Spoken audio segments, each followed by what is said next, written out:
এদিকে বন্ধ। এতদূর আসলাম আমরা কি করতে? এতদূর কি করতে আসলাম? আমরা 100 কিলোমিটার হেঁটে আসছি এখানে। কি হয়েছে মানে? মারবে কেউ বাঁচে? কে বলেছে মানে নাকি? কে বলেছে মানে নাকি?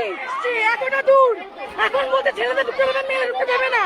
আমার বিশাল লাইন 100 টাকা, বিশাল লাইন 100 টাকা। আর পুলিশ এগুলো সাপোর্ট করছে কিভাবে? কিভাবে? আমরা আজকে 100 কিলোমিটার হেঁটে আসছি এই দেখতে। এরা পুলিশ, এরা পুলিশ, এই যে এরা পুলিশ, এরা পুলিশ, এই যে এরা পুলিশ, এরা সাপোর্ট করছে, এরা সাপোর্ট করছে, এরা সাপোর্ট করছে। এত ভিড়, এত ভক্ত, এত ভক্ত। মুখ দেখান, মুখ দেখান, মুখ দেখান নাকি? মুখ দেখাচ্ছে কেন? এই যে এই যে এই যে এই যে এই যে বলছে আমরা হেঁটে এসছি এখানে, বলছে কে বলেছে আসতে? বলেছে কে বলেছে আসতে? নিজেকে হিন্দু বলে দাবি করিস, আবার ভগবানকে নিয়েও ব্যবসাও করিস। হ্যাঁ, শুধরে যা। নিজে তো ভিআইপি টিকিট নিবি, ফ্রিতে চলে যাবি, ভিড় না ঠেলেই। গরিব মানুষের অন্তত ভিড় ঠেলে যেতে দে।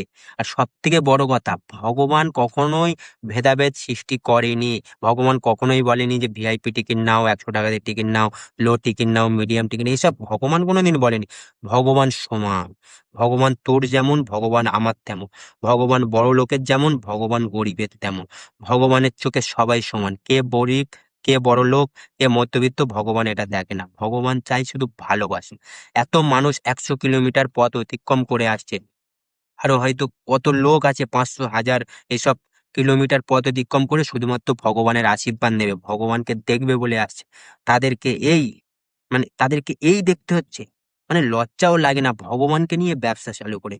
এসব জিনিস ছাড়। এবং প্রতিটা গরিব জনগণ, যদি আমার ভিডিওটা আপনারা দেখে থাকেন, আপনারা এই কারণে আমার ভিডিওটা বেশি বেশি করে শেয়ার করবেন, যাতে পৃথিবীতে যে কোনো জায়গায় যান না কেন, কোনো মন্দিরে কোনো ভিআইপি টিকিট সিস্টেম যেন না থাকে। ভগবান সবাইকে বিনা টিকিটে ফ্রিতে দর্শন দেবে, কারণ ভগবান সবার জন্য সমান।